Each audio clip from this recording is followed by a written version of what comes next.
Assalamualaikum warahmatullahi wabarakatuh. Jumpa lagi di mata kuliah Ilmu Perilaku Hewan, pertemuan kedua dengan materi definisi dan sejarah ilmu perilaku hewan. Minggu lalu kita sudah mengulas sedikit ya tentang apa itu perilaku hewan, kemudian bagaimana itu perilaku hewan terjadi, dan saat ini kita akan mempelajari tentang definisi secara mendalam lagi, kemudian dan juga sejarah serta tokoh-tokoh dari ilmu perilaku hewan tersebut. Oke, perilaku hewan itu disebut juga sebagai etologi, yaitu adalah ilmu yang mempelajari tentang perilaku hewan. Dan etologi itu sendiri berasal dari bahasa Yunani, yaitu ethos artinya kebiasaan, etis ataupun etika, sedangkan karakter dan logos itu artinya adalah ilmu pengetahuan. Nah, secara keseluruhan, ilmu perilaku hewan atau etologi ini adalah suatu cabang ilmu dari zoologi yang mempelajari tentang perilaku, tingkah laku hewan, mekanisme, serta faktor-faktor yang mempengaruhinya. Dan etologi ini dipopulerkan oleh William Morton Weller tahun 1902. Kemudian, eee, bagi peneliti yang melakukan atau mempelajari tentang perilaku hewan kita sebut sebagai etolog. Kemudian etolog ini biasanya itu tertarik pada proses perilaku tertentu, jadi seperti perilaku makan, perilaku, kawin, perilaku agresi, sosial, dan lain sebagainya. Oke, kemudian kita akan, membedakan antara etologi dan behaviorism. Jadi etologi tadi kita sudah belajar bahwa etologi ini adalah, ilmu yang mempelajari tentang perilaku hewan. Jadi studi ilmiah dan objektif tentang perilaku hewan. Jadi ini adalah, apa namanya, ilmu yang mempelajari yang fokus pada perilaku dalam kondisi alam atau alaminya. Nah, kemudian etologi ini juga melihat perilaku sebagai sifat adaptif evolusioner. Jadi contohnya di sini adalah imprinting, agonistic behavior, kemudian ada territorial behavior dan lain sebagainya. Kemudian kalau behaviorism itu adalah istilah yang juga menjelaskan tentang studi ilmiah dan objektif tentang perilaku hewan. Jadi sama-sama mempelajari tentang perilaku hewan. Namun kalau behaviorism ini mengacu pada tindakan yang terukur terhadap rangsangan ataupun respon tertentu dari perilaku yang terlatih dalam konteks laboratorium. Nah, untuk behaviorism ini itu tanpa ada tekanan khusus pada adaptasi evolusionernya. Jadi kita tidak melihat secara, evolusinya. Nah, contohnya di sini adalah classical conditioning, yaitu eksperimen Pavlov, eksperimen terhadap anjing dan juga bel. Oke. Baik, selanjutnya kita melihat gambar di sini. Ada 2 gambar, yang di atas dengan yang di bawah itu sama-sama gajah, tapi yang di atas bedanya adalah yang di atas, gajahnya itu memiliki perilaku yang agresif ya, dia merusak pemukiman, kemudian, yang sering kita jumpai juga ya, kita kemarin juga bahas sedikit tentang, perilaku gajah ini yang merusak, perkebunan juga, kemudian masuk ke daerah pemukiman dan lain-lain sebagainya. Sedangkan gambar gajah yang di bawah itu adalah gajah yang notabene sedang berpatroli bersama pawangnya. Jadi dia membantu untuk melestarikan hutan, dengan cara melindungi hutan, kemudian dia berpatroli mengelilingi hutan supaya tidak ada yang bisa, mengambil atau menjarah hutan, gitu ya. Dan 2 bentuk hal ini jadi sebagai alasan kenapa sih kita perlu untuk memahami dan juga mempelajari perilaku hewan ya. Yang pertama kita tuh harus, bisa mengetahui tentang, kesejahteraan hewan, kemudian konservasi, peternakan, perikanan, perburuan, kemudian juga hiburan dan lain sebagainya gitu. Jadi, implikasinya bagi kehidupan itu sangat luas ya ketika kita sudah mempelajari ilmu perilaku hewan. Nah, ini contohnya misalnya animal welfare yang kita lihat ya, bagaimana kita bisa memperlakukan kesejahteraan hewan ya walaupun, kita akan misalnya yang gambar sebelah sini ya, dia, membeli ayam misalnya di pasar dan lain sebagainya, tapi ketika, membawanya menggunakan kendaraan, tidak mementingkan kesejahteraan hewan tersebut gitu. Dan alangkah baiknya ketika kita membawa hewan dalam jumlah yang banyak, kita juga harus mementingkan bagaimana caranya, kemudian menggunakan apa supaya, hewan-hewan tersebut juga bisa, merasa nyaman dan juga, aman gitu ya.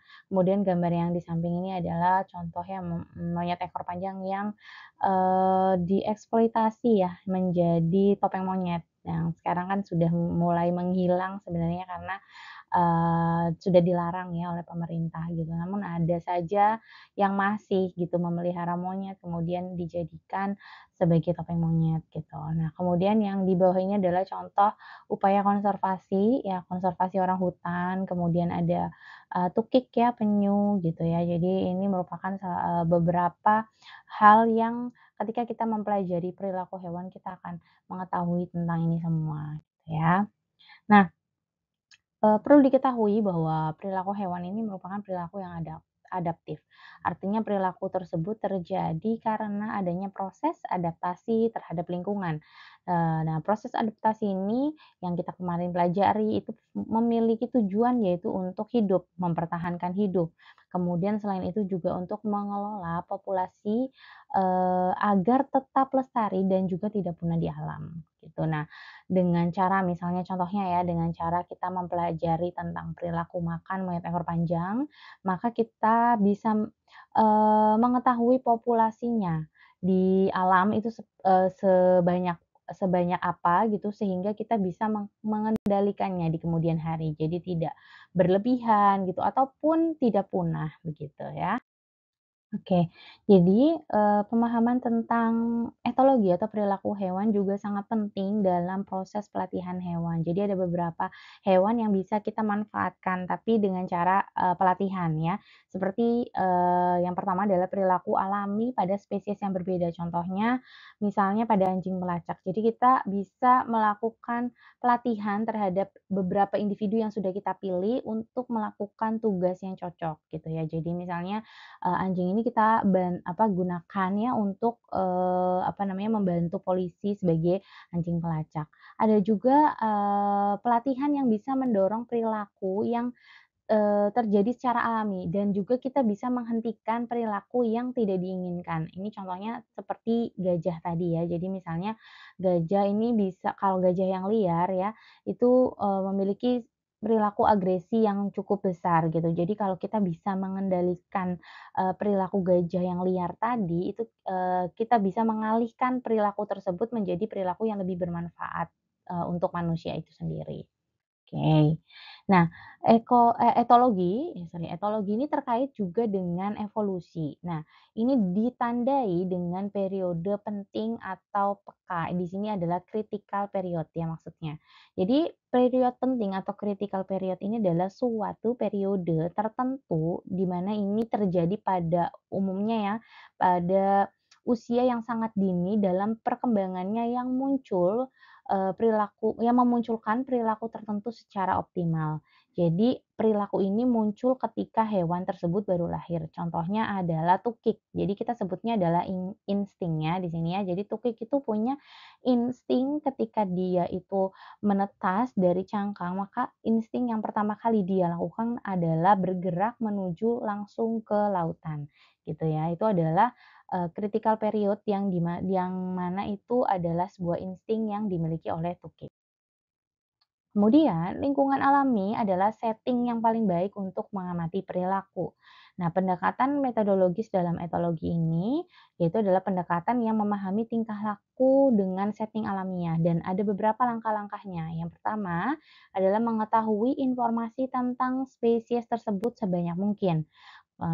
Ketika kita sudah mengetahui informasi tentang spesies yang akan kita teliti, ya kita bisa mengamati tingkah laku khasnya. Misalnya, contohnya ketika, kita mendapatkan informasi sebanyak mungkin tentang, monyet ekor panjang, perilaku apa saja yang dia lakukan dalam kesehariannya itu apa saja, kemudian adakah perilaku khasnya, kemudian setelah itu kita bandingkan tingkah laku spesies tersebut ya dengan spesies yang lainnya, apakah ada, kemudian kita bandingkan seperti apa. Oke baik, selanjutnya kita akan mempelajari tentang tokoh-tokoh yang terlibat pada teori etologi. Nah, etologi modern yang kita kenal ini yang pertama adalah Koran Lorenz, yaitu adalah seorang, atau yang dikenal sebagai bapak etologi modern, father of modern ethology, yang lahir di Australia 1903 sampai 1989. Lawrence ini meraih Nobel pada tahun 1973. Dia adalah seorang psikolog, zoologis, dan ornitologi berkebangsaan Austria.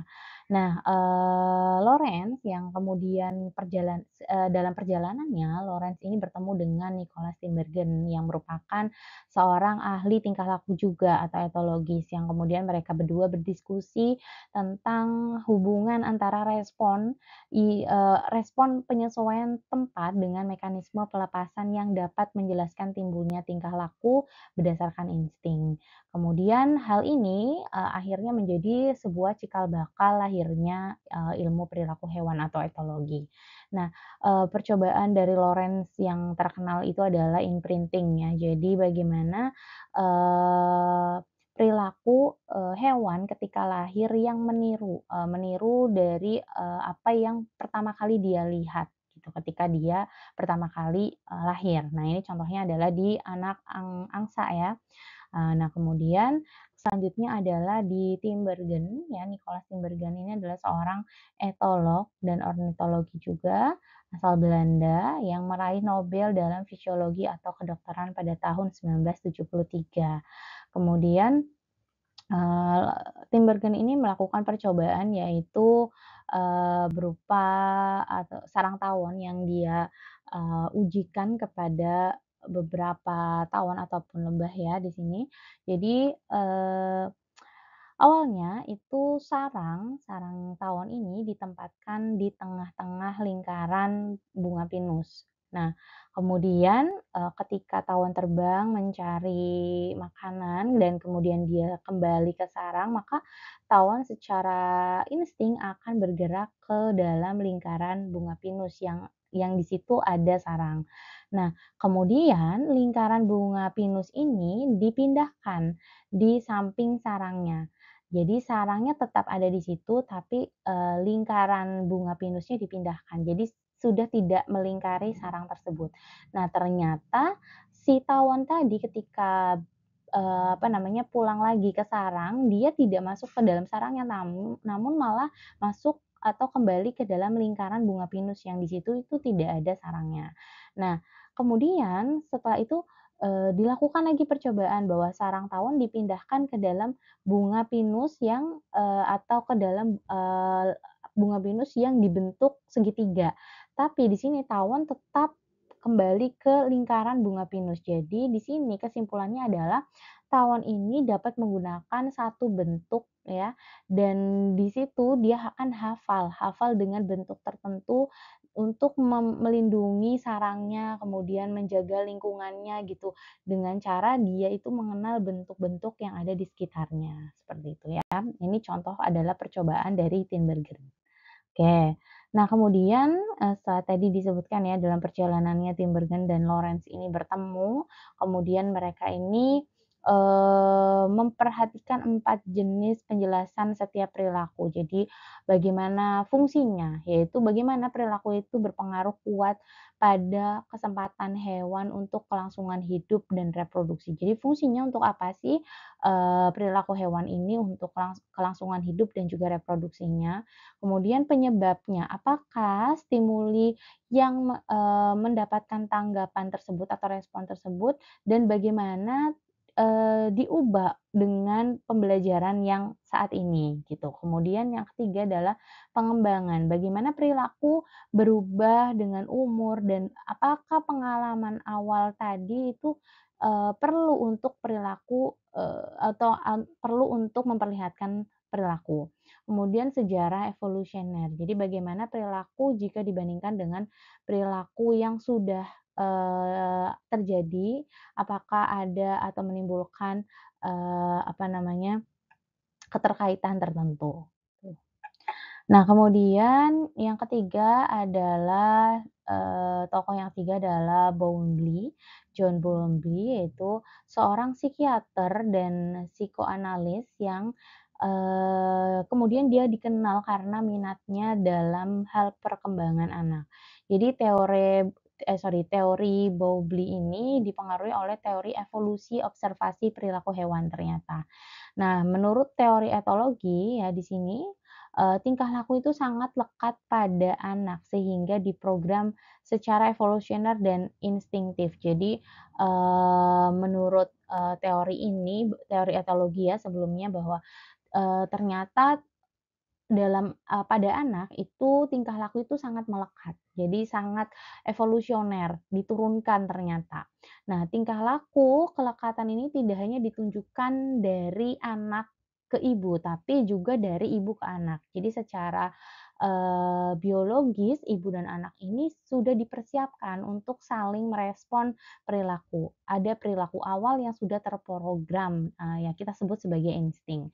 Nah, di sini reaksi bayi ya, seperti instingnya ya, reaksi bayi ketika dia lahir ya, dia menangis, kemudian dia tersenyum, kemudian juga, dari ketika dia lahir yang, kemudian dia, yang kita kenal sebagai apa namanya, yang bayi lahir kemudian ditaruh di, tubuh ibu yang kemudian dia mencari puting ibu sendiri ya. Ya, kemudian ini adalah sebuah refleks ya, sehingga terjadi hubungan yang lekat antara ibu dan juga anak. Oke.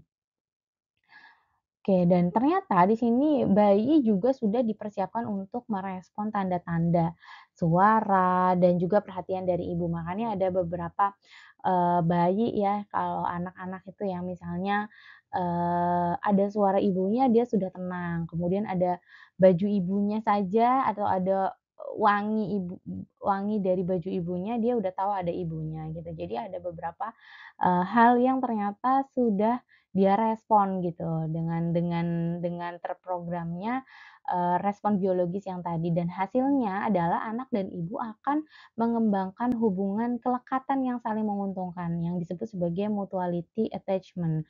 Sehingga yang kita kenal, ada di sini terjadi atau menciptakan bonding yang kita sering gaungkan ya, itu bonding antara ibu dan anak ternyata tercipta memang karena adanya hubungan kelekatan yang saling menguntungkan antara ibu dengan anak. Dan teori etologi ini juga menggunakan istilah psychological bonding, yaitu hubungan atau, ikatan psikologis antara ibu dan anak yang kemudian dapat bertahan lama sepanjang rentang hidupnya dan akan berhubungan dengan kehidupan sosialnya. Jadi walaupun, kadang-kadang ya walaupun kita jauh dari orang tua, dari ibu terutama, itu ibu akan punya feeling ya, kadang-kadang ibu menyebutnya feeling, padahal itu adalah sebuah ikatan psikologis. Nah, psychological bonding ini yang sudah tercipta, dari ketika, dia masih ada di perut, bayi masih ada di perut sampai keluar, seperti itu sampai, dewasa dan lain sebagainya. Itu terjadi ikatan bonding antara ibu dengan anak. Oke. Nah, setelah itu ilmu etologi ini juga berkembang ya, berkembang gitu dan ada beberapa etolog-etolog juga yang, kemudian melakukan beberapa percobaan seperti John Crook, kemudian ada Robert Andre, kemudian ada Wilson dan Edward dan semuanya ini merupakan, tokoh-tokoh yang berperan penting pada etologi sosial dan juga perkembangannya, gitu ya.